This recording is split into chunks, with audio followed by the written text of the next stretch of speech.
श्री गुरुदेव दत्त. माझा एक छोटासा अनुभव ते मला नमूद करावं असं वाटतं. जेव्हा चिले महाराजांविषयी वाचलं, फोटोमध्ये जे पाहिलं, जे आता तुम्हाला मी दाखवणार आहे फोटो, चिले महाराजांचे जे फोटो दाखवलेले आहेत किंवा त्या मंदिराचे, कासव मंदिराचे, ते इतकं मनमोहक वाटलं मला की मला एक विलक्षण ओढीने चिले महाराजांच्या दर्शनासाठी जावंसं वाटलं पैजारवाडीला. मी आवर्जून तिथे गेलो.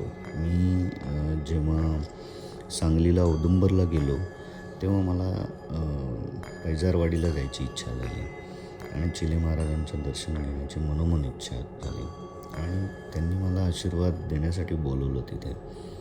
असंच घडलं काहीसं आणि जाताना तो परिसर इतका रम्य होता. झाडं होती, हिरवंगार वातावरण होतं, मधून एक रस्ता गेलेला होता, सरळ, अगदी सरळ.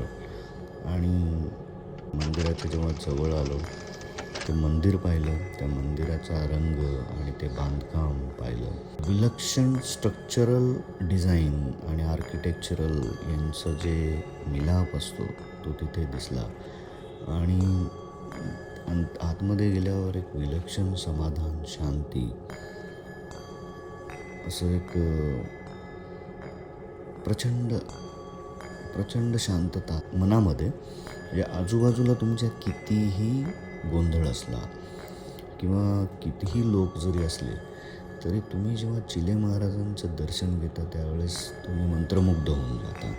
आणि जेव्हा त्या मंदिरात जाता, म्हणजे काय त्या मंदिराची महती असेल. मला असं वाटतं की महाराष्ट्रातल्या प्रत्येकाने एकदा तरी पैजारवाडी येथे जाऊन दत्त महाराजांचं, चिले महाराजांचं दर्शन जरूर घ्या आणि स्वतःला कृपांकित करून घ्या. खूप समाधान आणि शांती लाभते तिथे. आणि बाकी तुम्हाला जर ते मंदिर पाहायला जायचं असेल तर मंदिर पाहायला नक्कीच जा. अतिशय सुंदर स्ट्रक्चरल आणि आर्किटेक्चरल डिझाईन आहे ते.